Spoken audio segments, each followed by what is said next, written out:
Hello. Yes बेटा, very good afternoon. I hope सब लोग बहुत अच्छे होंगे और ये भी उम्मीद करते हैं कि आपने फाउंडेशन की एग्ज़ाम जो दी होगी वो आपकी अच्छी रही होगी। बाकी रिजल्ट पर छोड़ दीजिए, जो होगा। आपका टाइम बचाने के लिए आपको जो सेमिनार लिया था, वेबिनार लिया था, उसमें सारी बातें हो चुकी हैं कि हमको ये पेज जल्दी बट क्यों ज्वाइन करना चाहिए, तो उस बारे में अब ज़्यादा बोलना नहीं चाहता। वो सब आपको असीम सर, तरुण सर, निखिल सर सब बता चुके हैं कि आपको ये पेज क्यों करना चाहिए, ये किस लिए आपके लिए बहुत फायदेमंद है। आवाज़ लो है, अभी ठीक है? अभी ठीक है? ठीक है, ठीक है, ठीक है। अभी हम ऐसा करके पढ़ लेते हैं, कोई दिक्कत नहीं, कोई दिक्कत नहीं। चलिए। यस बेटा, तो सबसे पहले थैंक यू, आपने नाटा एकेडमी को सिलेक्ट किया, इस पर कॉन्फिडेंस दिखाया आपने, आपके पेरेंट ने। और हम पूरी कोशिश करेंगे कि आपका एक कॉन्फिडेंस बना रहे, आपका ये विश्वास बना रहे। आपके पेरेंट्स को हम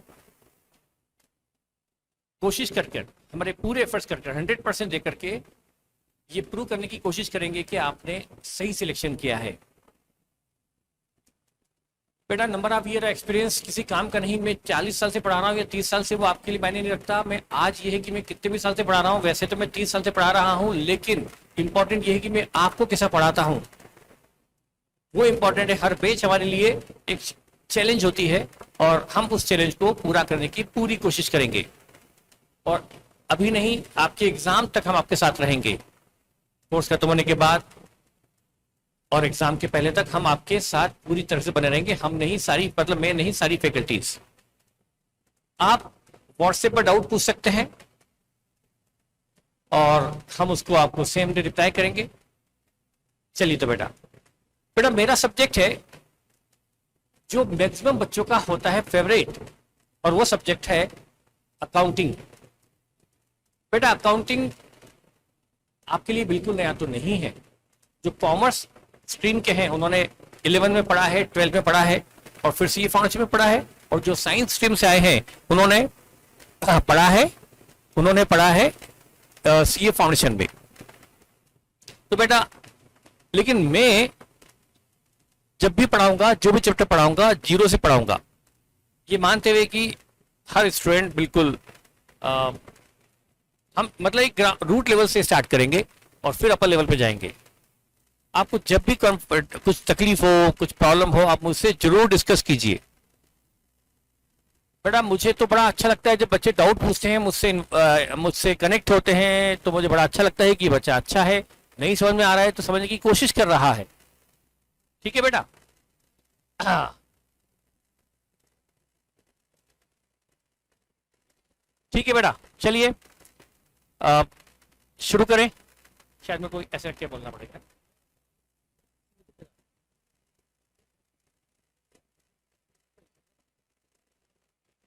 हेलो, अभी ठीक है बेटा? वॉइस, वॉइस ठीक है बेटा? आवाज ठीक है?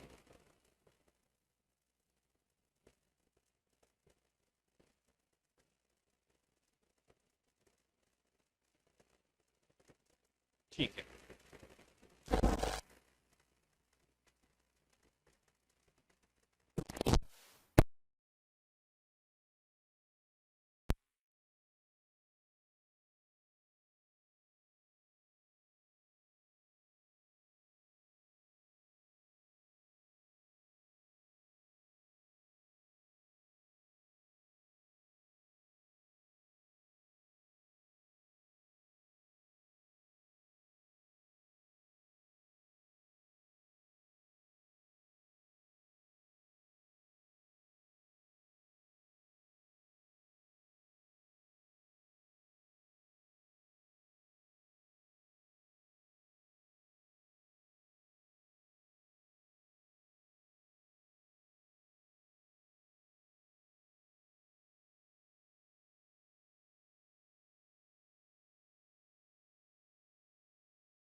हेलो हेलो, अभी ठीक है? अब ठीक है। अब एक बार चेक करके जाओ लेकिन। हाँ, ओके ओके ओके, क्योंकि बेटा हमें सब ऐसे ही पढ़ाते आए हैं। नाउ क्लियर, ठीक है बेटा। तो चलिए बेटा, हमारा ये सब्जेक्ट जो आपका फेवरेट जनरली अकाउंट होता है, और नहीं है तो फेवरेट हो जाएगा, और बेटा आपको इसको फेवरेट बनाना ही होगा क्योंकि यही सब्जेक्ट सबसे ज्यादा मार्क्स दिलवाता है। आप पिछले कई सालों का हिस्ट्री उठा लो बेटा, अपने सीनियर सीनियर के सीनियर, दीदी, अंकल, आंटी, किसी से पूछ लो कि आपको इंटरमीडिएट में सबसे ज्यादा मार्क्स किस में आए, वो कहेंगे अकाउंट में। बेटा सब्जेक्ट ही ऐसा है, स्कोरिंग है, और इसमें स्कोर किए बगैर आपका एग्रीगेट मतलब जो रैंक के लिए चाहिए या बोर्ड ग्रुप के लिए चाहिए, उसके लिए बहुत सपोर्ट करता है अकाउंट्स के हाईएस्ट मार्क्स। तो बेटा ये सब्जेक्ट बहुत इंटरेस्टिंग है और बहुत स्कोरिंग है, और आपका एग्जाम का पहला पेपर यही होता है। और पहला पेपर अच्छा गया तो हम आगे के पेपर के लिए कॉन्फिडेंट हो जाते हैं, और पहला पेपर बिगड़ गया तो हमें अगले पेपर में भी दिक्कत आ सकती है। इसलिए हमें यह पहला पेपर तो मतलब ऐसा ऐसा ऐसा तैयार करना है कि कहीं से भी पूछ ले भाई पेपर सेक्टर को क्या कहेंगे, जो पेपर पूछना पूछ ले, हम तैयार हैं बेटा, ऐसा बोलना कि हम हर पेपर के लिए रेडी हैं, चाहे टफ हो, चाहे एवरेज हो, चाहे इजी हो। पर जनरली पेपर एवरेज आता है, कभी बहुत टफ पेपर नहीं आता। पिछली बार एडवांस में जरूर अभी जो हुआ था थोड़ा डिफरेंट था, टफ था, लेकिन जनरली नहीं होता, और हमारे साथ तो बिल्कुल नहीं होगा। हम इतनी अच्छी पढ़ाई करके जाएंगे, इतनी प्रैक्टिस करके जाएंगे। तो बेटा अकाउंट के पेपर में दो चीज बहुत जरूरी है। आपको चैप्टर आता है, ये एक अलग मैटर है, और वो चैप्टर आप एग्जाम में कर सकते हैं या नहीं, वो एक अनदर मैटर है।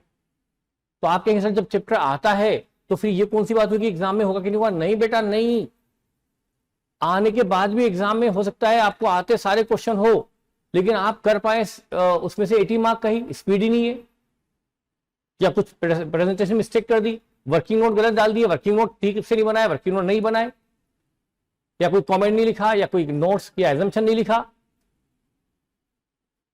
जो भी रीजन हो नंबर कम हो जाएंगे।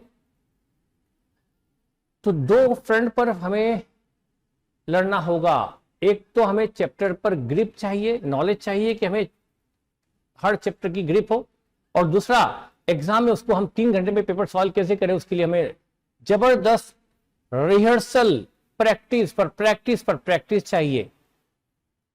फिर दुनिया की कोई ताकत आपका ये पेपर कभी खराब होने नहीं देगी। चलिए बेटा, हमारा सब्जेक्ट है अकाउंटिंग। ये सब्जेक्ट अकाउंटिंग की बात करें बेटा, इसके हम थोड़ा सा ले लेते हैं इंट्रोडक्शन, ठीक है। हम ये पेपर का लेते हैं बेटा इंट्रोडक्शन। सबसे पहले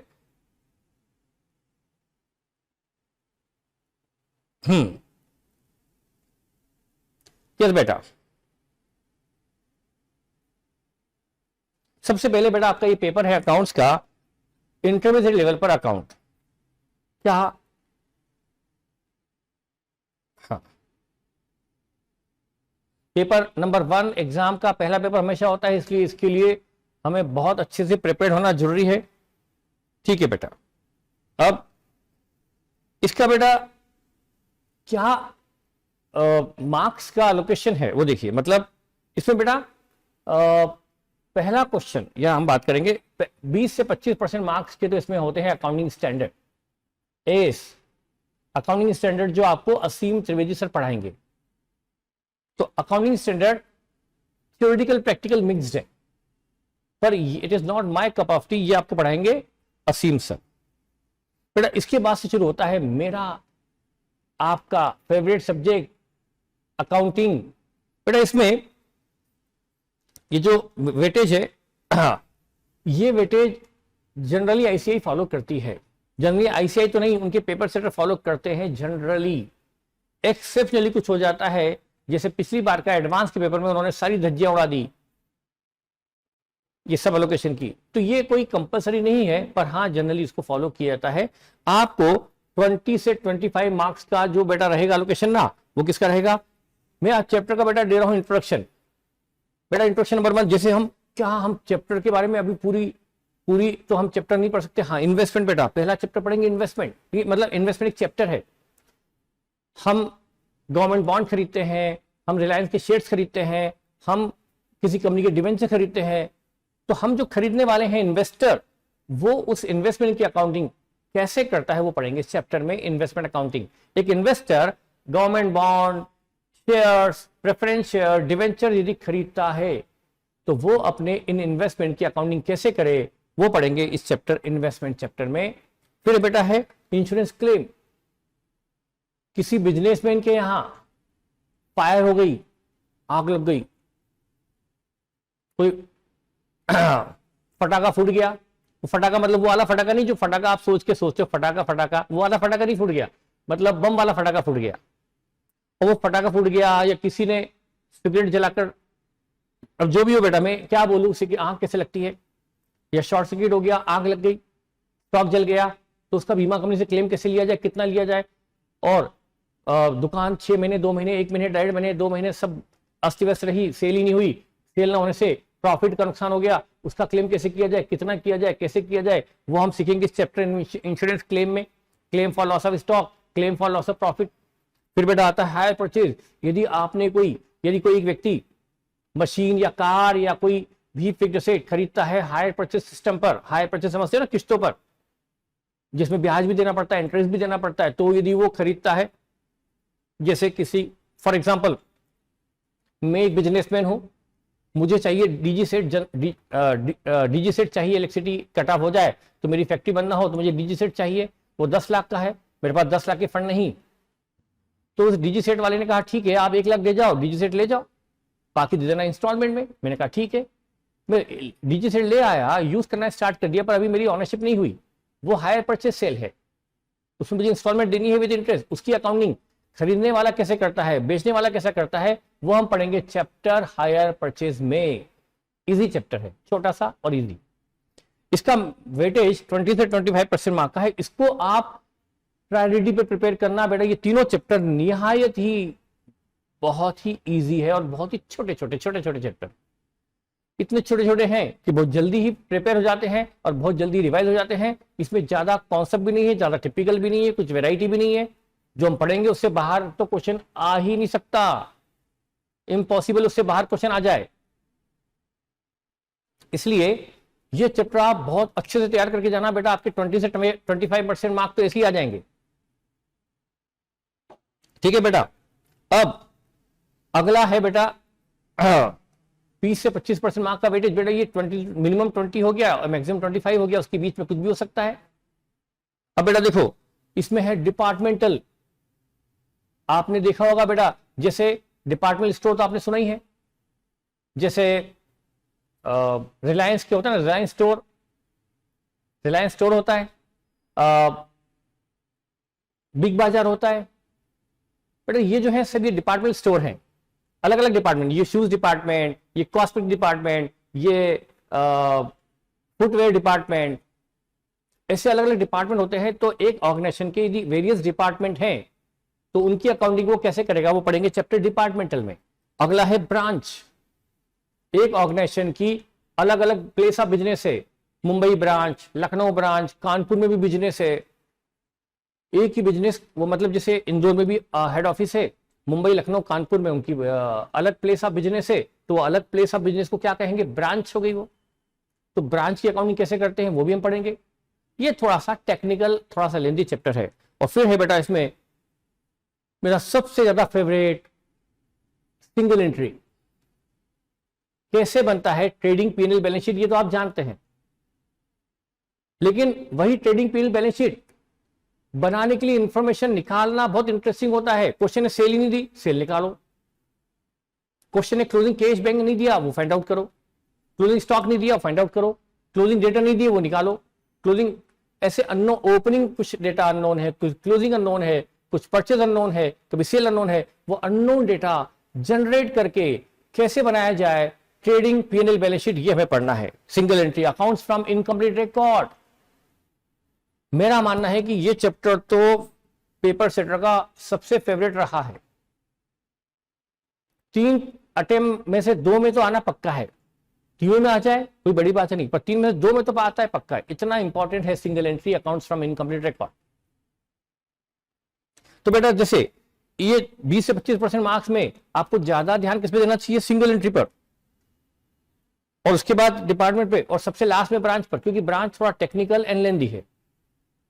पर बेटा सीए में इंपॉर्टेंट नाम की चीज नहीं होती बेटा, कभी कभी कई प्लेसेस पर हमको बताना पड़ता है थोड़ा बहुत कि हाँ भाई इसको ज्यादा अच्छे से प्रिपेयर कर लो। वो कब, जब आपके पास टाइम की कमी है। कमी सबके पास होती है, लेकिन यदि आप पहले दिन से डिटरमाइन है, कमी नहीं होती टाइम की। वो तो क्या होता है, अब कोई बच्चा ऐसा हो गया महीने भर 20 दिन बीमार हो गया, घर में कुछ इवेंट हो गया, कुछ हो गया, 20 दिन 25 दिन खत्म हो गए, फिर बोलते भाई ठीक है ना सिलेक्टिव करने का ना, तो ये चैप्टर इनमें से मैं फिर कहूंगा कि भाई 3 में से क्या कर, ब्रांच छोड़ दे, पर सिंगल एंट्री पहले करने का। तो वो ऐसा नहीं कि छोड़ने का, लेकिन मतलब कम वेटेज वाला है। अगला बेटा, अब 30 से 35% मार्क्स का वेटेज बेटा, ये कंपनी काउंट है, क्योंकि आजकल मैक्सिमम बिजनेस किस में होता है, कॉर्पोरेट सेक्टर में। आप जॉब करने कहां जाते हो, प्राइवेट में जॉब रेयरली कोई स्टूडेंट करता है।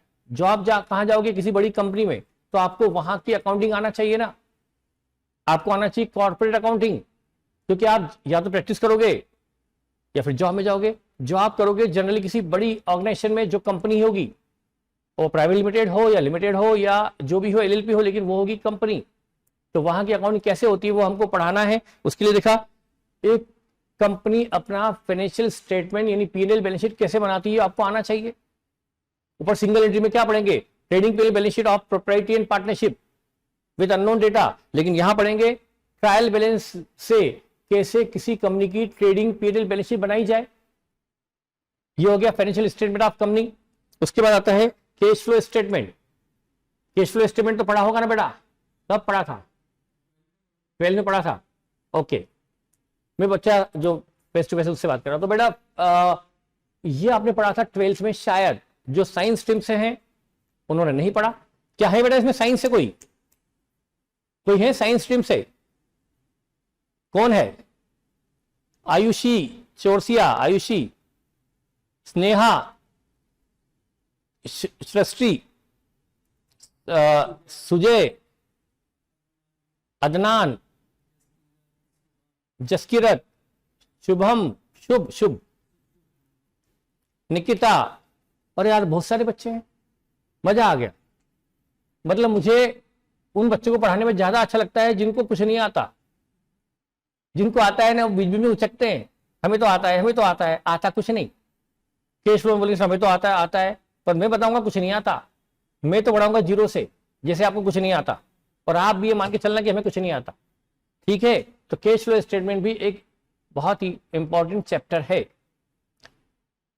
और कैश फ्लो के बारे में क्या बताऊं, जो पढ़ चुके हैं 12th में वो तो जानते हैं, जो साइंस स्ट्रीम से उनको बता दूं कि भाई कंपनी में कहां से कैश आई, कहां कैश गई, यहां से कैश आई, कैश का फ्लो बताता है, इनफ्लो आउटफ्लो, कैश कंपनी में कहां कहां से आई, किस किस सोर्स से कैश आई, और कंपनी ने उस कैश को कहां कहां अप्लाई किया, कहां कहां लगाया, वो पढ़ेंगे चैप्टर कैश फ्लो में। बेटा फिर आता है profit and loss prior to incorporation. ये अपना पहला चैप्टर होने वाला है, जो आज ही से हम शुरू करने वाले हैं, प्री एंड पोस्ट। तो बेटा इसके बारे में क्यों बताऊं, जब मैं बताने वाला हूं अभी 5 मिनट बाद तो मैं इसी को शुरू होने वाला हूं। तो ये चैप्टर आज अभी से पढ़ने वाले हैं, इसका मैं इंट्रो देता हूं। बोनस इशू, कंपनी अपने इक्विटी शेयर होल्डर को free of cost share issue करती है उनके प्रॉफिट में से। उसकी अकाउंटिंग कंपनी कैसे करती है उसको मतलब उसको कहते हैं बोनस इशू। बोनस इशू की अकाउंटिंग पढ़ेंगे हम। Redemption of preference share, preference share तो आप जानते हैं क्योंकि आपने सीए फाउंडेशन में भी पढ़ा है। उसका रिडम्पशन करना मतलब उसको रीपे करना, प्रेफरेंस शेयर होल्डर को उनकी मनी वापस देना, ये होता है रिडम्पशन। इसके रूल्स हैं सेक्शन 55 में, वो पढ़ेंगे कैसे एक कंपनी अपने प्रेफरेंस शेयर को रिडीम कर सकती है फॉलोइंग सेक्शन 55। बिल्कुल लॉजिक से पढ़ेंगे बेटा। जहां तक मैंने सुना है कि स्टूडेंट या मेरे पुराने स्टूडेंट हुए, पुराने से पुराने हुए, चाहे वो 28 साल पुराने हो चाहे 30 साल पुराने, वो मेरी कोई और तारीफ करे न करे, ये कोई नहीं कहेगा कि सर अच्छा पढ़ाते हैं, लेकिन हाँ ये जरूर कहेंगे कि सर लॉजिक से पढ़ाते हैं, हर चीज का रीजन देते हैं। ऐसा क्यों, क्या होता है वो बाद में, क्यों होता है वो पहले। क्यों का जवाब आपको मिलेगा, जिसके लिए आपको थोड़ा खुद को भी पेन उठाना पड़ेगा। हर चीज में क्यों का जवाब भी ढूंढना और जरूरी है, और वो आपको समझना, और मैं उसके लिए हूं। लॉजिक्स क्यों समझेंगे। अब रिडम्पशन ऑफ डिवेंचर, डिवेंचर आप समझते हैं लोन इंस्ट्रूमेंट, कंपनी ने लोन लिया और वो लोन को रिपे कैसे कंपनी करती है, लोन का रिपेमेंट टू उसको बोलते हैं रिडम्पशन ऑफ डिवेंचर, वो भी हम पढ़ेंगे। तो ये तो है बेटा आपका ठीक है। बाकी अब पेपर, ये पेपर सबसे पहली बार आप में से बेटा कुछ बच्चे हो सकते हैं हिंदी मीडियम के हो, मैं भी हिंदी मीडियम से था। हमारी ये फैकल्टी है रोहित खंडेलवाल, सीएस और वैल्यूअर है, उसने भी पूरा सीए हिंदी में किया, न सिर्फ इंटरमीडिएट बल्कि फाइनल भी हिंदी में किया, और आज वो बहुत अच्छा परफॉर्म कर रहा है हर सेक्टर में, न प्रैक्टिस में बल्कि कोचिंग में, सब जगह। आज वो इंग्लिश में सेमिनार भी लेता है, वेबिनार लेता है, मेंबर्स के, स्टूडेंट के, सब। तो बेटा वो कोई हर्डल नहीं है। तो आपका ये अकाउंट्स का पेपर हिंदी में नहीं आता, भले आपका मीडियम हिंदी हो तब भी आपको पेपर इंग्लिश में मिलेगा, और आपको कहीं भी रत्ती भर की 1% भी प्रॉब्लम नहीं होगी। हम पढ़ते पढ़ते इतने हैबिचुअल हो जाएंगे कि आपके सामने यदि 2 पेपर रखे हो ना, हिंदी इंग्लिश दोनों, तो आप इंग्लिश वाला उठाओगे, हिंदी मीडियम के होकर भी आप इंग्लिश वाला पेपर उठाओगे, आप इंग्लिश में हो जाओगे कंफर्टेबल। तो डोंट वरी, ये पेपर इंग्लिश में ही आता है। हिंदी मीडियम वाले बच्चों के लिए थोड़ा सा एक शॉकिंग न्यूज होगी, लेकिन ऐसा कुछ भी नहीं, कोई शॉकिंग नहीं, बहुत इजीली आप मैनेज कर लोगे। शुरू में तकलीफ हो सकती है, लेकिन मुश्किल से एक महीना, वो भी नहीं। बेटा ये पेपर 100 मार्क का आता है, अरे सर पता है। बेटा 3 घंटे का पेपर होता है, ये भी पता है, अरे सर। बेटा आपको यहाँ पर 15 मिनट एक्स्ट्रा मिलेंगे, क्या आपको फाउंडेशन में मिलते थे 15 मिनट पढ़ने के एक्स्ट्रा? अकाउंट से लॉ में मिलते थे आपको? बेटा आपको जैसे अकाउंट में 15 मिनट पढ़ने के एक्स्ट्रा मिलते थे, फाउंडेशन में भी, कि पहले पेपर कॉपी बाद में मिलती थी, पहले पेपर पढ़ लो 15 मिनट तक पढ़े जाओ और फिर कॉपी आती है, वो यहाँ भी होगा। उसमें क्या करना है क्या नहीं करना है वो मैं बाद में बताऊंगा। पहला क्वेश्चन आपका पेपर का आता है अकाउंटिंग स्टैंडर्ड का, जो कंपलसरी होता है, आप इसको ऑप्शन में नहीं ले सकते। अकाउंटिंग स्टैंडर्ड बेटा, रिडम्पशन ऑफ डिवेंचर, माधुर्य बेटा, रिडम्पशन ऑफ डिवेंचर आपने जो पढ़ा है उसका थोड़ा अपर लेवल है, बेसिक वही है लेकिन थोड़ा अपर लेवल है ना बेटा। हाँ, पहला क्वेश्चन होगा आपका अकाउंटिंग स्टैंडर्ड, वो होगा बेटा आपका 20 मार्क्स का, और ये कंपलसरी होगा। 4 मार्क के 5 क्वेश्चन आएंगे, 4 मार्क के, और आपको बेटा एस में तो ग्रिप होना जरूरी है, क्योंकि पहला क्वेश्चन कंपलसरी है। हाँ, लेकिन ये जरूरी नहीं कि आप पहला क्वेश्चन पहले अटेम्प्ट करो, करना जरूरी है, ये कंफर्म है, पर पहले करना जरूरी नहीं। आप चाहो तो लास्ट में उसको कर सकते हो। वो कैसे करना है वो हम बताएंगे, अभी नहीं, लेटर ऑन। इंतजार तो करें। हाँ बेटा, तो 20 मार्क का आता है अकाउंटिंग स्टैंडर्ड, पहला क्वेश्चन जो कंपलसरी होता है। उसके बाद बेटा, उसके बाद मैं बता दूं आपको, फिर प्रैक्टिकल क्वेश्चन आते हैं, second, third, fourth, fifth, 4 question होंगे प्रैक्टिकल प्रैक्टिकल प्रैक्टिकल प्रैक्टिकल। और बेटा फिर उसके बाद एक क्वेश्चन होगा जिसमें प्रैक्टिकल विद एस थ्योरी, मतलब ये ब्लैंड है, एस और अकाउंट्स का theoretical, practical of accounts and theory of S, ये क्वेश्चन भी होगा। बेटा इसमें से आपको अल्टीमेटली क्या होगा, पेपर 125 मार्क्स का होगा, पर आपको अटेम्प्ट 100 मार्क का करना है। मतलब आपको यहां पर ऑप्शन में एक क्वेश्चन छोड़ के आना है, आपको एक क्वेश्चन छोड़ने को मिलेगा, कोई एक क्वेश्चन आप छोड़ के आ सकते हो। पहला वाला तो कंपलसरी है, एस, वो तो करना ही पड़ेगा। उसके बाद के जितने क्वेश्चन है बेटा, वो उसमें से आप एक क्वेश्चन छोड़ के आ सकते हो, ठीक है।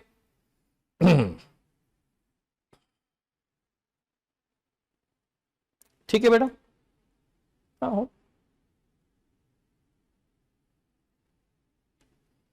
ये हो गया, ठीक है बेटा। चलिए अब बेटा, अब हम शुरू करते हैं इस अकाउंट सब्जेक्ट का पहला chapter, without wastage of timing and without any other background. बेटा बाकी बातें धीरे धीरे होती रहेगी, पेपर कैसे करना है, ये वो, थोड़ी पढ़ाई भी तो कर लें, ठीक है बेटा। शुरू करें? रेडी टू स्टार्ट करें? चलिए बेटा।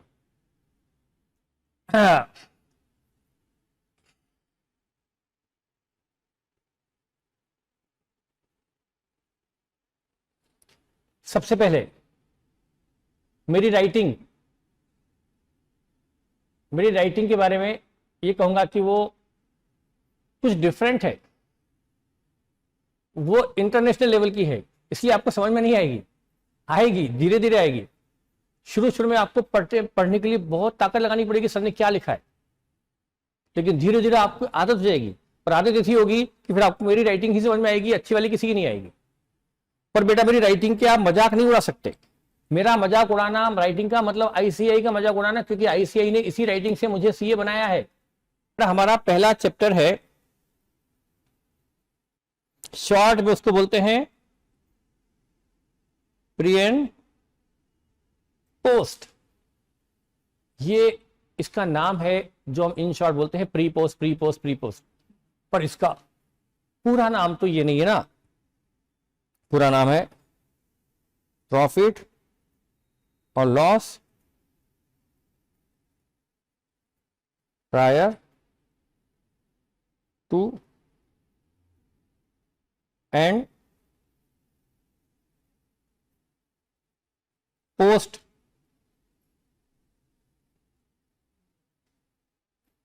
इनकॉर्पोरेशन। प्रॉफिट और loss prior to and post incorporation, यह है चैप्टर का पूरा नाम। डॉक्टर जैसे, हाँ बेटा, डॉक्टर की राइटिंग पे कभी किसी ने ऑब्जेक्शन लिया क्या? इस तरह डॉक्टर सामने आपने किसी राइटिंग लिखी है, नहीं लिया ना आपने, तो मेरी इस पे भी मत लेना। क्योंकि डॉक्टर का ध्यान किस पे होता है? पेशेंट पर होता है ना, कि भाई बीमारी क्या है, दवाई क्या लिखनी है। ये थोड़ा कि राइटिंग जमा के लिखे। तो मेरा ध्यान भी किस पे बेटा? कंटेंट पर, लॉजिक्स पर, आप पर, आपकी अंडरस्टैंडिंग पर। और मैं राइटिंग जानबूझ के खराब भी लिखता हूं ताकि आपको कभी इन्फीरियरिटी फील नहीं हो। आपको हमेशा लगे कि यार सर से राइटिंग हमारी अच्छी है, और जब सर सीए बन सकते तो हम क्यों नहीं हो सकते। तो आपका कॉन्फिडेंस लेवल बढ़ाने के लिए मैंने कुर्बानी दी है। मेरी अच्छी बिल्कुल राइटिंग जो मोती जैसे अक्षर लिखता था उसको मैंने बिगाड़ कर खराब कर लिया आप लोगों के कॉन्फिडेंस को बढ़ाने के लिए। अब मेरी राइटिंग ऐसी हो गई। तो प्रॉफिट और loss prior to incorporation and post incorporation. बेटा क्या होता है इनकॉर्पोरेशन? इनकॉर्पोरेशन इन हिंदी में बोले तो गठन यानी फॉर्मेशन ऑफ कंपनी। क्या होता है बेटा इनकॉर्पोरेशन ऑफ कंपनी? क्या होता है मैं क्या बताऊं बेटा, ये सब तो आप जानते हो। इनकॉर्पोरेशन ऑफ कंपनी मेरे ख्याल से जो साइंस से आया है वो बच्चा भी जानता होगा। आप कहां से हैं? कॉमर्स से हैं। साइंस वाला बच्चा भी जानता होगा ना। कंपनी बेटा, कंपनी एक आर्टिफिशियल लीगल पर्सन है बेटा। वो आर्टिफिशियल लीगल पर्सन है, पर वो लीगल पर्सन है एक लेकिन वो आर्टिफिशियल है, उसको बनाना पड़ता है। कंपनी बनाने के लिए इनिशिएटिव लेने पड़ता है। एक व्यक्ति बेटा, ये सब बताना मेरे लिए जरूरी है थोड़ा थोड़ा बेटा। It is created by law. Yes, एक व्यक्ति, लॉ में पढ़ा था, हाँ फाउंडेशन में बेटा पढ़ा होगा बिल्कुल। एक व्यक्ति जो कंपनी बनाने के लिए पहल करता है, कंपनी बनाने के लिए इनिशिएटिव लेता है, उसको बोलते हैं प्रवर्तक, प्रमोटर। फॉर एग्जाम्पल, मेरी इच्छा हुई कि मैं एक्सपोर्ट करूंगा, पर वो एक्सपोर्ट का बिजनेस में किसी कंपनी में करूंगा, तो मैंने नाम सोचा कि ये काम की कंपनी, मैंने नाम अप्रूव करवा लिया आरओसी से, फिर कंपनी बनाने के लिए अप्लाई किया। तो मैं एक कंपनी बनाने की पहल कर रहा हूं, कंपनी बनाने के लिए मुझे लेना पड़ेगा इनिशिएटिव, तो मैं कहा जाऊंगा प्रमोटर। तो कंपनी ऑटोमेटिकली जनरेट नहीं होती, उसके बनाने के लिए किसी को पहल करनी पड़ती है। वो पहल करने वाले व्यक्ति प्रमोटर कहलाता है। प्रमोटर मैं भी हो सकता हूं, या प्रमोटर एक कंपनी भी हो सकती है। एक कंपनी ने दूसरी कंपनी बना ली, एक पार्टनरशिप फर्म ने कंपनी बना ली, तो प्रमोटर मैं हो सकता हूं। Person, individual, partnership firm, company, कोई भी। तो वो व्यक्ति जो कंपनी बनाने के लिए पहल करता है, इनिशिएटिव लेता है, वो होता है प्रमोटर। अब बेटा मैंने, तो यहां पर वो जिस फिर पेपर जाते हैं आरओसी, वो आप सब जानते हैं, वो मैं डिटेल में नहीं जाऊंगा। पेपर जाते हैं आरओसी, फिर जो रजिस्ट्रार ऑफ कंपनीज है आरओसी, जो हमारा एमपी का आरओसी ऑफिस कहां है बताओ? एमपी का आरओसी ऑफिस एमपी की कंपनीज का रजिस्ट्रेशन कहां होता है? भोपाल। एमपी की जितनी भी कंपनी है ना, मुंबई, भोपाल, विभा, विभा पवार और पवन राठौड़ और रिया राठौड़, क्या ये लोग बता रहे हैं ग्वालियर? यस, ग्वालियर। बेटा क्या होता है जब ये सब होता है ना कि भाई जैसे एमपी स्टेट बनी, उसकी कैपिटल राजधानी क्या रहेगी? तो बेटा ये झगड़ा चला कि राजधानी किसको बनाए, तो राजधानी के वो चल रहा है ग्वालियर या भोपाल, तो भोपाल बन गई राजधानी कैपिटल। तो अब ग्वालियर को क्या मिला? तो ग्वालियर बोले भाई हमें हमें भी कुछ दो ना, हमारे यहाँ भी तो कुछ डेवलपमेंट होना चाहिए, तो आरओसी ऑफिस ग्वालियर को दे दिया गया। तो मतलब जो भी बता रहा हूं कि रजिस्ट्रेशन ऑफ कंपनी, एमपी की जितनी भी कंपनीज होगी उसका रजिस्ट्रेशन के सारे पेपर ग्वालियर का जो रजिस्ट्रार ऑफ कंपनीज ऑफिस है, आरओसी, बेटा वहां जाते हैं और वहां के जो ऑफिसर हैं, टॉप ऑफिसर जिनको बोलते हैं रजिस्ट्रार ऑफ कंपनीज आरओसी, वो एक सर्टिफिकेट इशू करते हैं, सर्टिफिकेट ऑफ रजिस्ट्रेशन। वो जिस डेट को उसमें मेंशन करते हैं ना सर्टिफिकेट में, सर्टिफिकेट ऑफ इनकॉर्पोरेशन, आपने देखा होगा कभी सर्टिफिकेट ऑफ इनकॉर्पोरेशन दिखाया गया कि आपको कभी? कल दिखा दूंगा बेटा, मैं कल दिखा दूंगा आपको, मैं आज तो लाया नहीं। तो बेटा उसमें डेट लिखी होती है इनकॉर्पोरेशन की डेट, वो एक डेट फॉर उसने मान लो डेट डाल दी 12 जून, उस सर्टिफिकेट पर डेट डली है 12 जून, तो जैसे 12 जून की डेट में कंपनी बनाएगी तो 12 जून क्या हो गई? कंपनी की डेट ऑफ बर्थ। जिस दिन कंपनी लीगल एग्जिस्टेंस में आई, कंपनी जिस दिन अस्तित्व में आई, कंपनी की जिस दिन लीगल एंटिटी अराइज हुई, वो डेट हो गई date of incorporation, date of registration. उसी दिन से कंपनी का अस्तित्व है ये माना जाता है, वो होती है डेट ऑफ इनकॉर्पोरेशन। तो ये है इनकॉर्पोरेशन, मतलब कंपनी का फॉर्मेशन, कंपनी का गठन, कंपनी का निर्माण। जिस दिन कंपनी की लीगल एग्जिस्टेंस अराइज होती है, लीगल एंटिटी कंपनी की जो बनती है, वो इस दिन बनती है डेट ऑफ इनकॉर्पोरेशन, तो वो होता है इनकॉर्पोरेशन। ठीक है, अब यहां पर आ गया profit prior to incorporation and post. अरे भाई कंपनी बनेगी, उसके बाद बिजनेस धंधे करेगी, उसके बाद प्रॉफिट कमाएगी, तो ये कंपनी बनने के बाद का प्रॉफिट, यानी प्रॉफिट पोस्ट इनकॉर्पोरेशन तो समझ में आता है। कंपनी बनी, कंपनी ने बिजनेस किया, प्रॉफिट कमाया, लॉस हुआ, ये तो हो गया प्रॉफिट और loss post incorporation, after incorporation यानी पोस्ट इनकॉर्पोरेशन। लेकिन क्या ऐसा भी हो सकता है कि कंपनी के बनाए जाने के पहले, डेट ऑफ इनकॉर्पोरेशन के पहले, डेट ऑफ इनकॉर्पोरेशन के पहले कंपनी प्रॉफिट कमा ले, कि पहले लॉस हो जाए? हाँ बेटा हाँ, ये बड़ी ही रेयर सिचुएशन है, रेयरेस्ट, मतलब बिल्कुल ऐसा प्रैक्टिकली बहुत बहुत बहुत कम होता है, लेकिन हाँ हो सकता है, होता भी है। तो हम उस रेयर सिचुएशन को आज पढ़ने जा रहे हैं। जनरली यूजुअली कंपनी पहले बनती है, उसके बाद कंपनी का बिजनेस स्टार्ट होता है, कंपनी गुड्स खरीदती है, बेचती है, एक्सपेंसेस करती है, प्रॉफिट अर्न करती है, लेकिन ये सब कंपनी बनाए जाने के बाद होता है। तो सारे प्रॉफिट या लॉसेस यूजुअली होते हैं after incorporation, that is called post incorporation.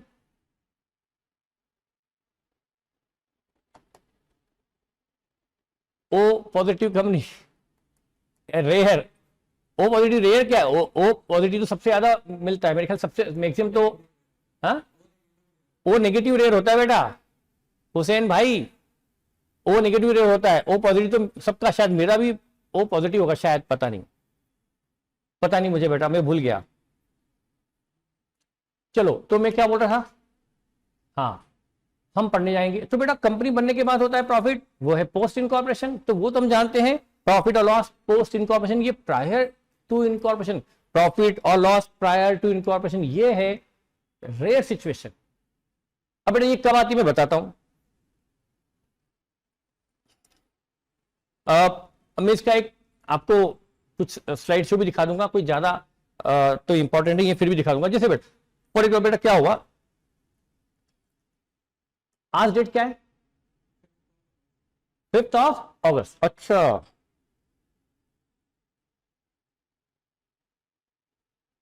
आज डेट है 5th अगस्त 2021।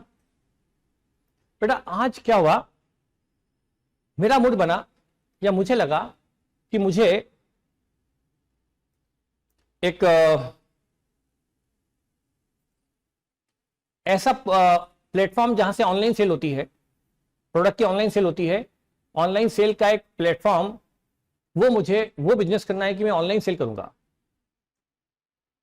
अब मैंने सोचा कि मैं शुरू करता हूं सारी चीजें बेसिक से। उसके लिए मुझे एक ऑनलाइन प्लेटफॉर्म रेडी करना पड़ेगा। उसके लिए मुझे जो प्रोडक्ट बेचते हैं ऑनलाइन पर उनसे बात करनी पड़ेगी कि भाई तुम बेचोगे क्या अपना प्रोडक्ट हमारे प्लेटफॉर्म पर। ऐसे में तो मैंने सोचा कि ऐसा बिजनेस किया जाए, आपको आपको आप जो अपना प्रोडक्ट बेचने आते हो, आओ मेरे प्लेटफॉर्म पर आकर माल बेचो। ऐसा मैं एक प्लेटफॉर्म रेडी करूंगा, फिर सेलर है उनसे कांटेक्ट करूंगा, फिर मैं जो बायर्स हैं उनमें पब्लिसिटी करूंगा कि भाई हमारे प्लेटफॉर्म पे आके माल खरीदो, माल खरीदो। इसमें मुझे काफी वक्त लगेगा, ठीक है, लगेगा तो लगेगा। मैंने उसके लिए सोचा मैं बिजनेस करूंगा ऑनलाइन सेल, एक प्लेटफॉर्म रेडी करके। समझ में आ गया आपको? अब बेटा मैं सोच ही रहा था ये बिजनेस करूंगा मैं, इसी बीच मुझे पता पड़ता है कि एक व्यक्ति एक कोई है मतलब उससे आपको क्या मतलब कि कोई है, कौन है, कोई भी है, एक मिस सोनिया, सॉरी यहां ऐसा ना हो कि सोनिया यहां पर हो, नाम क्या रखूं, कोई फिल्म स्टार रख लेते ना अपन, जनरली फिल्म स्टार के नाम नहीं मिलते। अरे भाई अब यहां कोई दिशा पटानी, ये लड़के ने बताया नाम, मैंने नहीं बताया। ये देखो, ये मैं नहीं बोल रहा हूं, ओम केशरिया ने बताया है, दिशा पटानी, जेना ने बताया, मैंने नहीं बताया। अब कैटरीना वेटरीना तो बेटा, तो दिशा पटानी का, मैं दिशा पाटनी नहीं बोल रहा हूं, दिशा पटानी, वो कोई तो भी है, उसका प्लेटफॉर्म है, वो प्लेटफॉर्म बेटा रेडी है, वो उस पर यही काम चलता है जो मैं चाहता हूं। और अब उस दिशा पटानी को उस बिजनेस से निकलकर कहीं जाना है तो, और उसको इमीडिएटली जाना है। उससे मैंने बात करी फोन पे, मेरे पास फोन पे पता पड़ा, मैंने उससे बात करी, उन्होंने कहा कि वो आपका पूरा प्लेटफॉर्म रेडी है, वो प्लेटफॉर्म मुझे 40 लाख में बेचने को रेडी है। मैंने कहा चलो मंजूर है। हम आज 5 अगस्त को हमने बात करी और डील हो गई। 5 अगस्त को वो ऑनलाइन प्लेटफॉर्म मेरा हो गया।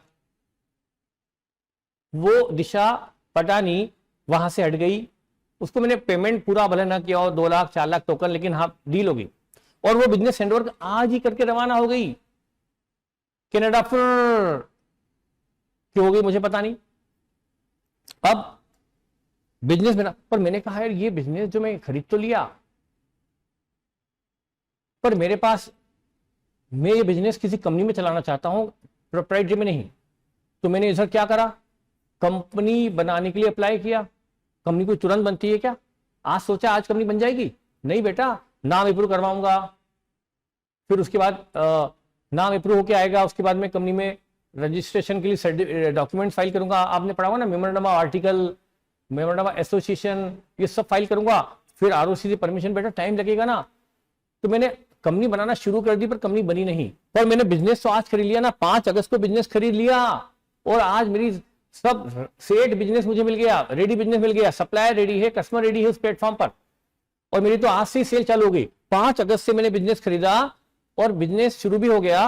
और 5 अगस्त के बाद 5 सितंबर 2020 को 21 को कंपनी बन गई। तो ये क्या होगी बेटा, डेट ऑफ बिजनेस परचेस।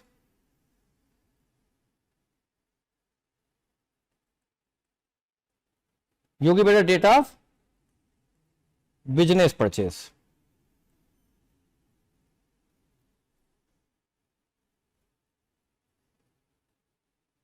और ये है डेट ऑफ इनकॉर्पोरेशन।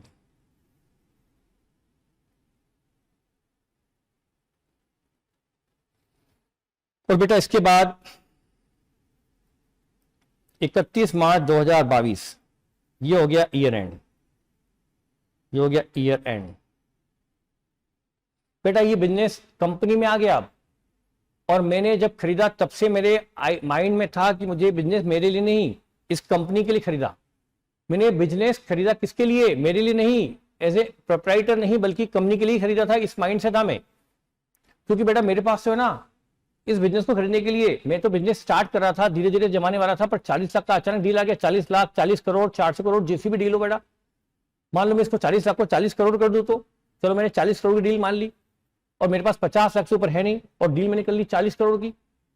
मेरी औकात 50 लाख से ऊपर की नहीं है पेमेंट करने की, और मैंने कंपनी खरीद ली है 40 करोड़ की, मतलब ये बिजनेस खरीद लिया 40 करोड़ में उस दिशा पटानी से, तो मैं उसको पेमेंट कहां से करूंगा?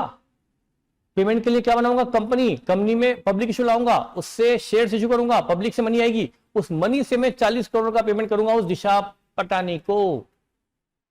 तो ये बिजनेस मैंने खरीदा ही किस इंटेंशन से है? उस कंपनी के लिए। जो कंपनी मैंने 5 अगस्त को बिजनेस खरीद लिया कंपनी के लिए, पर उस कंपनी के लिए जो अभी बनी ही नहीं। कंपनी तो 5 सितंबर को बनी है, तो मैंने बिजनेस खरीद लिया है ऑन बिहाफ ऑफ कंपनी। मैंने बिजनेस खरीद लिया है on behalf of company on 5 अगस्त, लेकिन कंपनी बन पाई है 5 सितंबर को, और बिजनेस मैंने खरीदा है रनिंग, चलता हुआ चालू बिजनेस खरीदा है, सेल चल रही है, परचेज चल रही है, एक्सपेंसेस भी चल रहे हैं। तो बेटा अब जब सेल हो रही है, इधर सेल भी हो रही है, यहां से सेल भी होगी, तो मैंने बिजनेस जो बेटा खरीदा है ना, रनिंग सेल हो रही है, COGS भी हो रहा है, गुड्स बिक भी रहा है, GP भी हो रहा है, एक्सपेंसेस भी हो रहे हैं, नेट प्रॉफिट या लॉस भी हो रहा है। तो बेटा ये जो प्रॉफिट है ना, यहां से यहां तक का, ये यदि मान लो नेट प्रॉफिट हुआ इस 1 महीने में, इस 1 महीने में नेट प्रॉफिट हुआ, वो प्रॉफिट मेरा नहीं है। मैं तो कंपनी का प्रमोटर हूं, मैं तो कंपनी का एक अदना सा स्टाफ जैसा हूं, और स्टाफ हूं नहीं, एम्प्लॉय नहीं, लेकिन प्रमोटर की हैसियत से काम कर रहा हूं, कंपनी के बिहाफ पर काम करने वाला एक व्यक्ति हूं। मुझे आप एम्प्लॉय मान लो कंपनी का, तो बिजनेस मेरा थोड़ा हो गया। और ये 40 करोड़ का पेमेंट कौन करेगी? 40 करोड़ का पेमेंट कंपनी करेगी ना। कंपनी बनने के बाद पब्लिक इशू आएगा, फंड्स रेज होंगे पब्लिक से, 40 करोड़ का पेमेंट होगा कंपनी बनने के बाद। तो ये पेमेंट किसने किया? कंपनी ने, शेयर होल्डर ने, मैंने थोड़ा किया। मैंने तो शायद 10-20 लाख 50 लाख देके टोकन मनी देके बिजनेस अटका लिया, पर 40 करोड़ का पेमेंट तो कंपनी ने किया। तो बिजनेस कंपनी का हुआ, और कंपनी के बिहाफ पर ही मैंने बिजनेस खरीदा। तो बेटा उस केस में business belongs to company, business purchase for company है ये। तो ये जो 1 महीने का प्रॉफिट हुआ है यहां से यहां तक का, यहां यदि प्रॉफिट हुआ है तो ये प्रॉफिट हुआ है कंपनी के बनाए जाने के पहले का। ये है प्रॉफिट प्रायर टू इनकॉर्पोरेशन। ये रेयर सिचुएशन है जब कंपनी रनिंग बिजनेस खरीद ले, कंपनी के बिहाफ पर कोई व्यक्ति कंपनी का लिए कोई बिजनेस कंपनी बनने के पहले खरीद ले। तो ये कंपनी बनने के पहले 5 अगस्त को कंपनी नहीं बनी थी, पर बिजनेस खरीद लिया गया कंपनी के लिए, और उस कंपनी के लिए जो अभी अस्तित्व में ही नहीं है, सिर्फ माइंड में है, पर उसके लिए बिजनेस खरीद लिया गया और कंपनी बन गई। उसके बाद पेमेंट कंपनी से करवा दिया गया। तो ये प्रॉफिट जो हुआ कंपनी बनने के पहले का, तो from the date of business purchase to the date of incorporation, इस प्रॉफिट को कहा जाएगा प्रॉफिट या लॉस, जो भी है प्रॉफिट या लॉस प्रायर टू इनकॉर्पोरेशन। अच्छा, इसके बाद जो होगा कंपनी बनने के बाद तो होता ही है, ये प्रॉफिट होगा पोस्ट इनकॉर्पोरेशन। तो बेटा ये हमारा, तो अब ये हमारा चैप्टर है कि ये प्रॉफिट फाइंड आउट कैसे किया जाए। बहुत ही इजी चैप्टर है, बहुत ही इजी चैप्टर है। तो बेटा ये हो गया, मैं बताना चाहता हूं इसको लेकर के। ये चैप्टर का मैंने इंट्रो दिया है, इसके लिए वो हम एक देख सकते हैं,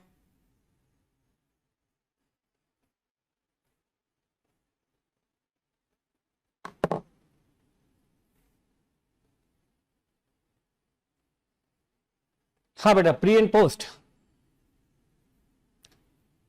अभी बेटा थोड़ी स्लाइड पुरानी बनी हुई है, शायद इस हीरो को जानते हैं आप लोग, पुराना हीरो है, आप लोग के जमाने का नहीं है। कौन?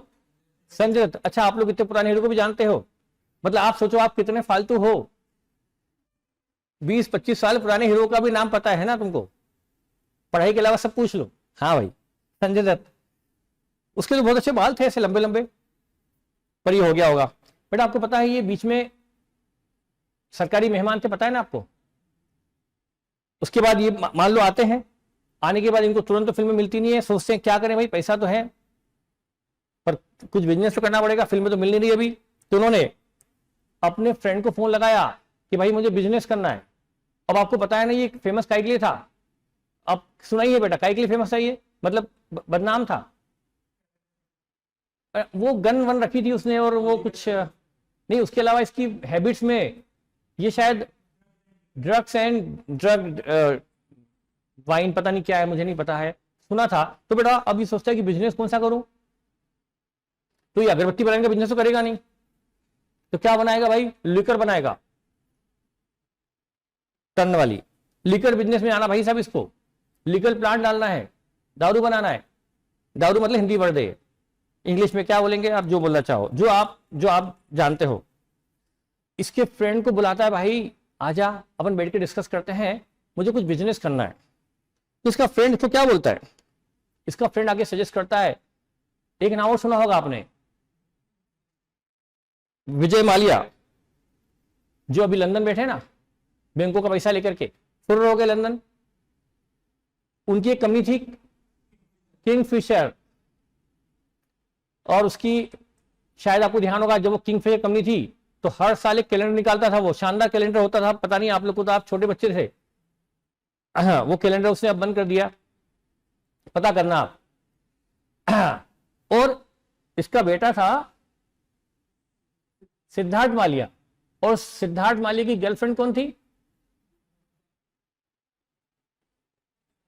सिद्धार्थ। बेटा आप बोलेंगे सर ये क्लास अकाउंट की चल रही है या बॉलीवुड की, किसी को नहीं पता उसकी गर्लफ्रेंड कौन थी। ओ भावना ने बताया, सही बताया, भावना ने सही बताया। अरे कहां से कैटरीना कैफ आ गई, वो तो तुम तो हेमा मालिनी को भी लिया, कैसे कैसे कुछ तो भी बोल देते हो। आज जो बड़ी सक्सेसफुल एक्ट्रेस है और सक्सेसफुल एक्टर की वाइफ भी है और बड़ी हाइटेड है, अब मैं नाम चलूं, अब अपने को उससे मतलब क्या बेटा, ये फालतू बातें अपन करें क्यों क्लास के बीच में कि कौन गर्लफ्रेंड थी और कौन था, वो तो मैं बहक गया। तो बेटा विजय माल्या अपनी वो कंपनी जिसमें वाइन बनती है, शराब बनती है, किंगफिशर, उसका नाम है क्वीन फिशर, मैंने नाम बदल दिया, क्वीन फिशर नॉट किंग, वो बेचना चाहता है। प्लांट चालू हालत में है, स्टाफ है, फैक्ट्री है, प्रोडक्शन चल रहा है, सेल हो रही है, सब कुछ वेल सेट है, बस होगा क्या, बिजनेस एज इट इज चलेगा। होगा एक दिन विजय माल्या सीट से उठकर जाएगा और संजय दत्त वहां सीट पर आगे बैठ जाएगा, बस ये चेंज होगा, ट्यून भी नहीं बदलेगा, मार्केटिंग स्टाफ वही, प्रोडक्शन स्टाफ वही, सब वही, बिजनेस वही, सिर्फ ऑनरशिप चेंज हो जाएगी। विजय माल्या अपना बिजनेस बेचना चाहता है। अब ये डील हो गई, संजय दत्त ने विजय माल्या से बिजनेस खरीद लिया क्वीन फिशर का 1 मई को। तो 1 मई क्या होगी, डेट ऑफ बिजनेस परचेज। इस दिन विजय माल्या उठे, उनको तो भागना ही था। अच्छा डील क्यों उस दिन हुई, 1 मई, डेट थोड़े से माइंड रख लेना बेटा, आई होप कि आप अगले 1 मिनट तक 2 मिनट तक तो याद रख लोगे डेट को, 1 मई डील हो गई, दोनों ने डील कर ली और विजय माल्या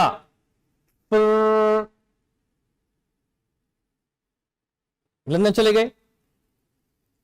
अब संजय दत्त ने कहा कि भाई ये बिजनेस जो मैं चलाऊंगा ना, ये मैं प्रोप्राइटरी में नहीं, पार्टनरशिप में नहीं, कंपनी में चलाऊंगा, क्योंकि काफी बड़ा मान लो बिजनेस खरीदा 3000 करोड़ में, 3000 करोड़ में, और संजय दत्त के पास सिर्फ 200 करोड़ थे, 200 करोड़ दे दिए टोकन मनी और बिजनेस खरीद लिया 3000 करोड़ में, बचे हुए 2800 करोड़ कहां से देंगे, उसके लिए पब्लिक इशू लाएंगे, उसके लिए कंपनी बनानी पड़ेगी। तो कंपनी बनाई उन्होंने, कंपनी बनी 1 अगस्त को, 1 अगस्त अभी गए, आज क्या डेट है 5 अगस्त, 5 दिन पहले क्या थी 1 अगस्त, 1 अगस्त को क्या था, मेरा बर्थडे था, फ्रेंडशिप डे था, मेरा बर्थडे याद नहीं रहता है ना, फ्रेंडशिप डे याद रहता है। देखो कैसे बच्चे हैं, हाँ बेटा मेरा बर्थडे था और ये बोल रहा है सामने बैठा बच्चे की फ्रेंडशिप डे था, मतलब मेरा बर्थडे कहीं भी गया फ्रेंडशिप डे इंपॉर्टेंट हो गया। शायद अगस्त का पहला संडे होता है ना, ठीक है बेटा ठीक है कोई बात नहीं, अब तुम्हें केक नहीं खिलाऊंगा मैं।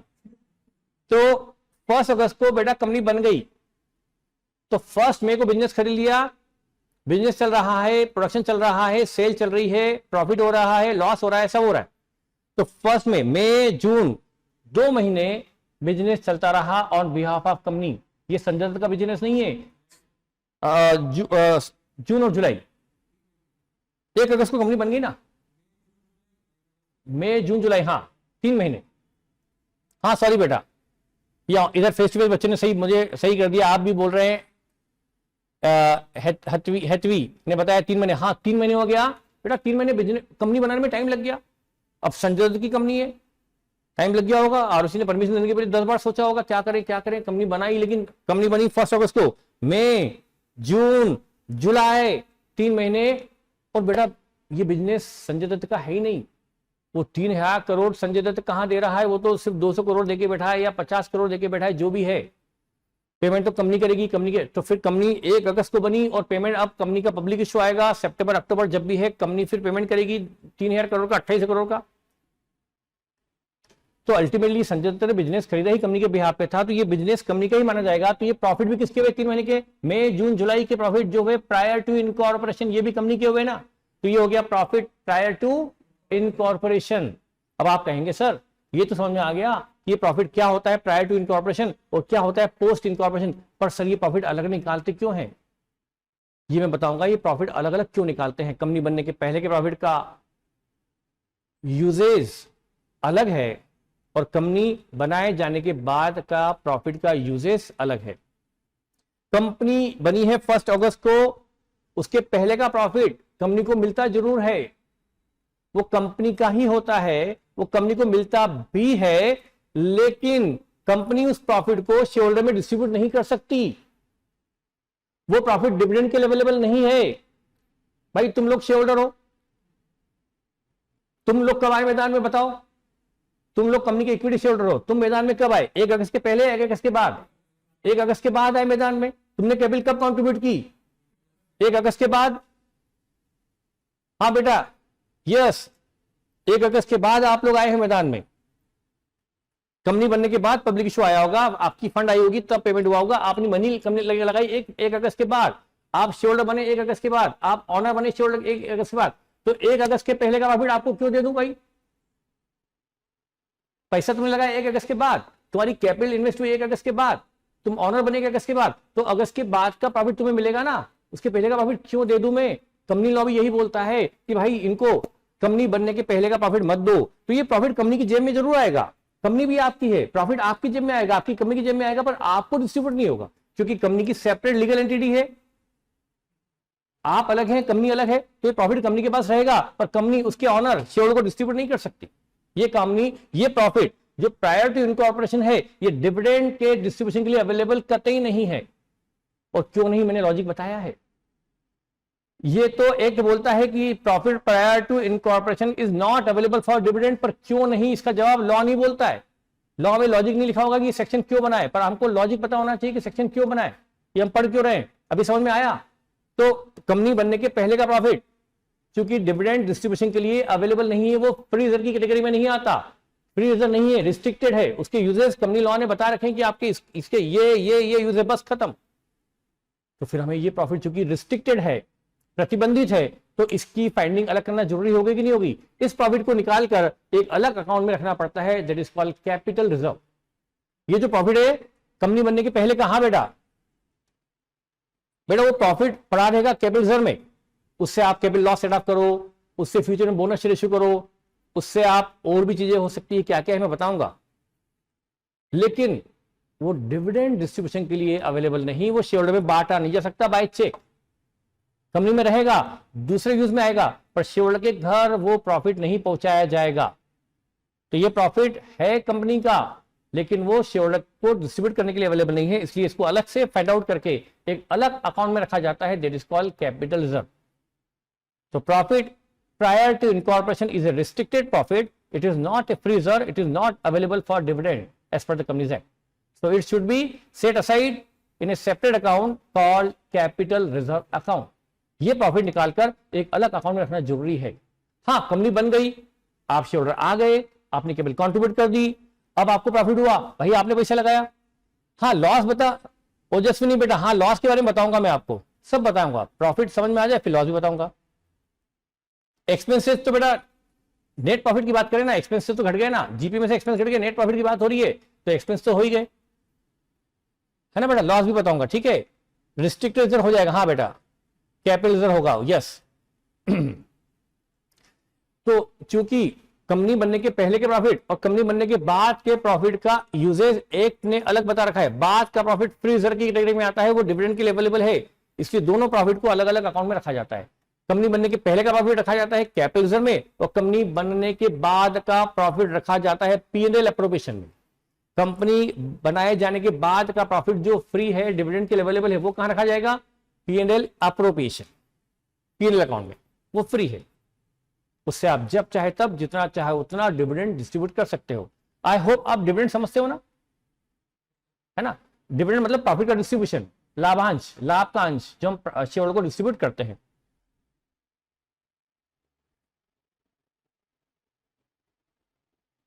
बेटा मैसेज रिकॉर्डिंग आप ये मैसेज यहीं भेजो, हाँ। अप्रोप्रिएशन ऑफ प्रॉफिट यानी P&L अप्रोप्रिएशन, हाँ ठीक है बेटा। तो बेटा ये हुआ। अब वही पेमेंट 31 अगस्त को कर दिया, 1 अगस्त को कंपनी बनी, पब्लिक इशू आया, ये डेट इंपॉर्टेंट नहीं है, बस 31 अगस्त को पेमेंट हो गया, ठीक है भाई, ये पेमेंट कर दिया। अब देखो बेटा, ये date of business purchase 1 May, date of incorporation 1 August, year end 31 March. तो बेटा ये जो प्रॉफिट है मई जून जुलाई का, ये प्रॉफिट हुआ, यहां का प्रॉफिट ये है इन कॉर्पोरेशन के पहले वाला टाइम पीरियड, और ये हाँ ये हुआ प्री इनकॉर्पोरेशन टाइम पीरियड, और ये हुआ पोस्ट इनकॉर्पोरेशन। और यदि प्रॉफिट प्री में हुआ तो प्री इनकॉर्पोरेशन प्रॉफिट, और पोस्ट में हुआ तो पोस्ट प्रॉफिट। बेटा हम लॉस की बात भी करेंगे, बिल्कुल करेंगे, पर एक बार प्रॉफिट समझ लें फिर लॉस भी समझेंगे। हाँ बेटा एंट्री होगी P&L to capital reserve, yes. 3 month का प्रॉफिट, 3 मंथ का प्रॉफिट प्री इनकॉर्पोरेशन, हाँ अगस्त, सितंबर, अक्टूबर, नवंबर, दिसंबर, जनवरी, फरवरी, मार्च, हाँ हाँ बेटा। वैभव जैन 8 महीने का प्रॉफिट क्या होगा? 8 महीने का प्रॉफिट पोस्ट इनकॉर्पोरेशन, 3 महीने का प्रॉफिट प्री, 8 महीने का पोस्ट। बेटा ये तो हमारा एग्जांपल है, एक इलस्ट्रेशन है, ये 3 मंथ 8 मंथ, हर जगह 3 मंथ 8 मंथ नहीं रहेंगे, ये तो हमने डेट अज्यूम की है एज एन एग्जांपल, तो इसलिए वो डेट के हिसाब से 3 महीने का प्रॉफिट क्या हो गया इनकॉर्पोरेशन के पहले का, और 8 महीने का हो गया इनकॉर्पोरेशन के बाद का, pre incorporation and post incorporation. हाँ बेटा अभी बनता कैसे है, हमें करना क्या है, इसका फॉर्मेट क्या है? बेटा ये देखो, अच्छा आपको पता है ना, हाँ बेटा ऑनलाइन वाले बच्चों बताओ, ये बताओ कंपनी का P&L का कोई फॉर्मेट होता है या कोई फॉर्मेट होता ही नहीं है? कंपनी का P&L का अपना कोई स्पेसिफिक फॉर्मेट है या कोई फॉर्मेट नहीं है? होता है शेड्यूल 3, यस यस, होता है, यस यस यस यस। और एक बच्चे ने तो शेड्यूल 3 भी लिखी है, yes. P&L statement schedule 3 part 1, Deepak Jain schedule 3 part 1, very good. Nandini schedule 3, Mansi schedule 3, yes sir, part 1 balance, हाँ ठीक है बेटा। शेड्यूल 3 में फॉर्मेट दिया हुआ है, बट हमने जब सीए किया था ना तब P&L का फॉर्मेट नहीं होता था, सिर्फ बैलेंस शीट का होता था। ये शेड्यूल 3 आई ना, वहीं P&L का फॉर्मेट आया। शेड्यूल जो 6 थी पुरानी हमारे जमाने में, उस वक्त P&L का फॉर्मेट नहीं था, P&L चाहे जैसा बनाओ। अब फॉर्मेट फिक्स्ड है, अब आपको कंपनी का प्रॉफिट एंड लॉस एक स्पेसिफिक फॉर्मेट में ही बनाना है, उसी फॉर्मेट को हम फॉलो रफली कर रहे हैं, क्योंकि ये एक स्टेटमेंट है, statement of profit and loss. आजकल क्या बोलते हैं इसको? P&L अकाउंट की जगह क्या बोलते हैं? स्टेटमेंट ऑफ, बेटा आजकल P&L अकाउंट की क्या बोलते हैं? Statement of P&L। तो वो बेटा उसका फॉर्मेट हम करेंगे इस चैप्टर में, क्या करेंगे जरा देख लो। बेटा हम बनाएंगे statement of profit and loss of A company. बेटा ये जैसे क्या करेंगे देखो, बेटा देखिए ये हमारा फॉर्मेट रहेगा, आपके सामने format, statement of profit and loss for the year जो भी है। अब देखो बेटा, जैसे एक कॉलम पर्टिकुलर, एक कॉलम बेसिस ऑफ डिस्ट्रीब्यूशन या बेसिस ऑफ अलोकेशन, और एक कॉलम प्री इनकॉर्पोरेशन, एक कॉलम पोस्ट। टोटल की जरूरत नहीं है, टोटल बनाओ तो ठीक, ना बनाओ तो ठीक, मैं तो नहीं बनाता। टोटल कॉलम मत बनाना, एग्जाम में टाइम भी नहीं पड़ेगा बचेगा और जगह भी नहीं बचेगी, न टाइम न स्पेस। हाँ बेटा टाइम हो तो नहीं गया, हो गया कितना, 2 मिनट भी नहीं है। अरे बेटा सॉरी टाइम हो गया। पब्लिक तो सर्टिफिकेट ऑफ कमेंसमेंट नहीं बेटा, certificate of commencement of business की बात जो है भी बेटा आप जो कर रही हैं, सर्टिफिकेट ऑफ बिजनेस कमेंसमेंट, वो लॉ खत्म हो गया है। अब कंपनी को बिजनेस शुरू करने के पहले सर्टिफिकेट ऑफ कमेंसमेंट लेने की जरूरत नहीं है। आप पढ़िएगा बेटा, वो सेक्शन डिलीट हो गया, एलिमिनेट हो गया। अब कंपनी अपने फॉर्मेशन के बाद बिजनेस स्टार्ट कर सकती है। किसी जमाने में कंपनी बनाए जाने के बाद सर्टिफिकेट ऑफ इनकॉर्पोरेशन लेना पड़ता था हम बेटा, अब नहीं लेना पड़ता। थैंक यू बेटा उमा पाटीदार, थैंक यू। हाँ बेटा आपको अच्छा लगा, मुझे अच्छा लगा बेटा। मेरा एक नेचर है, आपको पहले बता दूं, हाँ टाइम कैसे निकल गया पता नहीं पड़ा बेटा। मेरा नेचर कि आप जितना पढ़ाई में इंटरेस्ट लोगे मैं उससे दोगुना इंटरेस्ट लेता हूं, और जहां आप डल हो गए मैं उतना दोगुना डल हो जाता हूं। तो आपके इंटरेस्ट पर मेरा इंटरेस्ट डिपेंड करता है, और मुझे पढ़ाना बहुत अच्छा लगता है बेटा। मुझे यदि सबसे अच्छा कुछ काम दुनिया में लगता है तो सिर्फ पढ़ाना, उसके बाद खाना पीना, पीना नहीं खाना, खाना। ये तो तुम बोलेगे सर किंग फिशर करते करते खाने पीने की बात कर रहे हो, ठीक है बेटा। अब ये अगर भाई साहब खड़े बोले जल्दी छोड़ो जल्दी छोड़ो, अगले टीचर लेट हो रहे हैं, ठीक है भाई जल्दी टाइम पे छोड़ देता हूं। थैंक यू बेटा, फिर कल मिलेंगे। वेरी गुड, सभी को मिलकर मुझे अच्छा लगा।